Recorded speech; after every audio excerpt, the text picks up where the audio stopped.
الحمد للہ وحدہ لا شریک لہ والصلاة والسلام علی من لا نبی بعدہ وعلی آلہ واصحابہ الذین اوفوا وعدہ۔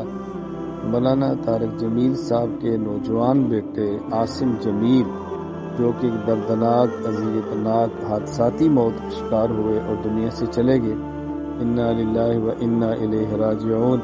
ان للہ ما اخذ وله ما آتا وکل شیء عنده باجل مسمى۔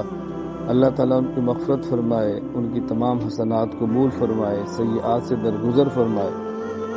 میں اس موقع پر مولانا طارق جمیل صاحب، مولانا کی اولاد، مولانا کی اہلیہ، اعزاء اقارب سے بہت زیادہ تعزیت بھی کرتا ہوں، تسلی بھی دیتا ہوں۔ اللہ تعالیٰ ان کو صبر جمیل عطا فرمائے، نوجوان بیٹے کی المناک موت پر صبر عطا فرمائے۔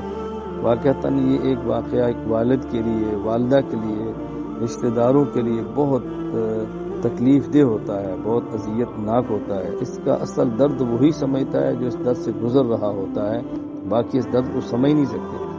ایسے موقع پر تبصروں سے گریز کیا جائے، ایسے جملوں سے بچا جائے جو کسی کے مزید دکھ کا باعث بنے۔